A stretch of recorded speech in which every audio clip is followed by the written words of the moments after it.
అంతర్జాతీయ అంతరిక్ష కేంద్రంలో ఎలాంటి వాసన వస్తుంది, స్పేస్ స్టేషన్లో వ్యోమగాములు ఏం తింటారు, ఎలా నిద్రపోతారు, ఈ విషయాలన్నీ మనం తెలుసుకుందాం.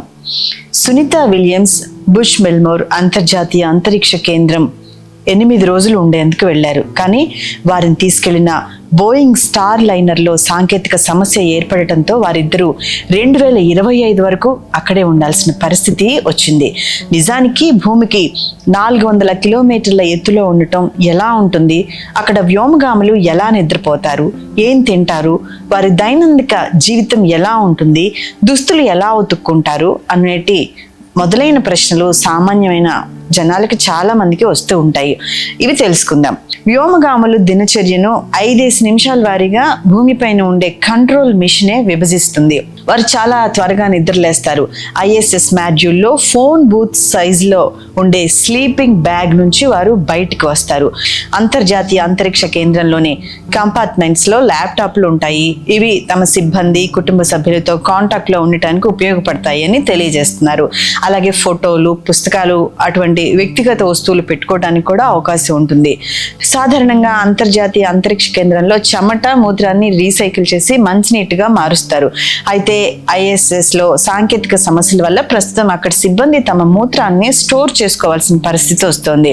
అలాగే వ్యోమగాములు ISS లో నిర్వహణ, శాస్త్రీయ ప్రయోగాల పనులు ఎక్కువగా చేస్తూ ఉంటారు. అంతర్జాతీయ అంతరిక్ష కేంద్రం బకింగ్హామ్ ప్యాలెస్ అంత సైజులో, లేదంటే అమెరికన్ ఫుట్బాల్ మైదానం అంతటి పరిమాణంలో ఉంటుంది. ISS లోపల అనేక బస్సులు ఒకదాని పక్కన మరొకటి నిలిపినట్టుగా ఉంటాయి. రోజులో సగభాగం వీరు అక్కడ మరో మనిషిని కూడా చూడలేరు అని కెనడియన్ ఆస్ట్రోనాట్ సారిస్ హార్ట్ఫీల్డ్ చెప్పారు.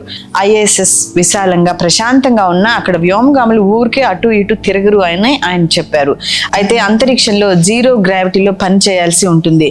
భూమి మీద ఉన్నప్పట్లాగా కాళ్ళు, చేతులు కదపలేము. అందుకే కండర క్షీణత, ఎముకలు బలహీనపడి త్వరగా వయసు పైబడినట్టుగా అయిపోతుంది.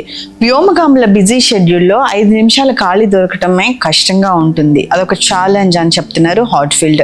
టైం దొరికినప్పుడు బయట ప్రదేశాన్ని చూడడానికి కిటికీ వరకు వెళ్ళటం, లేదంటే మ్యూజిక్ వినటం, ఫోటోలు తీయటం, పిల్లల కోసం ఏదైనా రాయటం చేస్తుంటామని తెలియజేశారు. అయితే ISS నుంచి బయటకు వచ్చి స్పేస్ వాక్ చేసిన అనుభవాలను వివరించారు. ISS బయట 15 గంటలు గడిపారు. అప్పుడు నాకు ఈ ప్రపంచానికి మధ్యన నేను వేసుకున్న షూట్ తప్ప ఏ ఆధారము లేదు. అది ఉత్కంఠను, వాస్తవిక అనుభూతిని కలిగించింది అని హార్ట్ఫీల్డ్ తెలియజేశారు. కానీ ఈ స్పేస్ వాక్ ఒక కొత్త విషయాన్ని పరిచయం చేస్తుంది. భూమిపైన మనకు రకరకాల వాసనలు వస్తూ ఉంటాయి, కానీ స్పేస్లో ఒకే ఒక వాసన వస్తుంది. అదే metallic space smell. Radiation free రాడికల్స్ను ఏర్పరుస్తాయి. అవి అంతరిక్ష కేంద్రంలో ఆక్సిజన్తో కలిపిన ఒక లోహపు వాసనను సృష్టిస్తాయి అని తెలియజేశారు.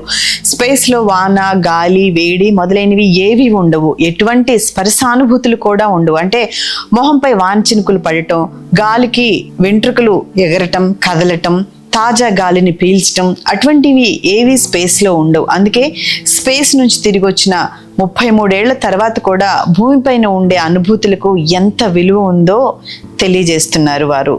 అలాగే స్పేస్ స్టేషన్లో దీర్ఘకాలం పాటు ఉండేవారు ప్రతిరోజు 2 గంటలు ఎక్సర్సైజులు చేయాల్సి ఉంటుంది. జీరో గ్రావిటీలో జీవించడం వల్ల ఎముకలు బలహీనపడే పరిస్థితిని ఎదుర్కొంటారు. 3 వేర్వేరు యంత్రాలు మనకు సహాయపడుతూ ఉంటాయంట. అక్కడ కండరాలు ఉపయోగపడే అన్ని రకాల ఎక్సర్సైజులు చేయడానికి అడ్వాన్స్ రెసిస్టివ్ ఎక్సర్సైజ్ డివైస్ ఉపయోగపడుతుంది. స్పేస్ స్టేషన్లో సిబ్బంది థ్రెడ్మిల్స్ కూడా ఉపయోగిస్తారు. అయితే దానిపై తేలిపోకుండా స్ట్రాప్స్ బిగించుకుంటారు. సైకిల్ ఎర్గోమీటర్ను కూడా వాడతారు. స్పేస్ స్టేషన్లో దుస్తులు ఉతికే అవకాశం ఉండదు. ఎక్సర్సైజ్ సమయంలో వాడే దుస్తులు మురిగ్గా మారుతాయి. వాటిని కార్గో వెహికల్లో బయటకు విసిరేస్తే అక్కడి వాతావరణంలో మండిపోతాయి. కానీ రోజువారీ దుస్తులు శుభ్రంగానే ఉంటాయి. ఒక ప్యాంటు 3 నెలలు వాడాను నేను అని వివరించారు. ఒక్కోసారి మరో క్రాఫ్ట్ రావచ్చు. అందులో కొత్త సిబ్బంది, ఫుడ్, దుస్తులు, పరికరాలు తీసుకొస్తూ ఉంటారు. ఏటా నాసా కొన్ని రవాణా వాహనాలను స్పేస్కి పంపుతుంది. అవి ఐఏఎస్కు చేరుకోవడం చాలా ఉత్సాహంగాను స్ఫూర్తిదాయకంగాను ఉంటుంది అని తెలియజేస్తున్నారు.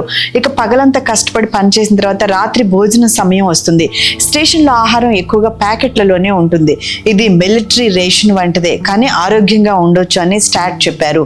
కుటుంబాలు తమ వారి కోసం బోనస్ ఫుడ్ ప్యాక్లను కూడా పంపుతాయి అని చెప్పారు. స్పేస్ స్టేషన్లోని సిబ్బంది తరచూ ఆహారాన్ని పంచుకుంటూ ఉంటారు.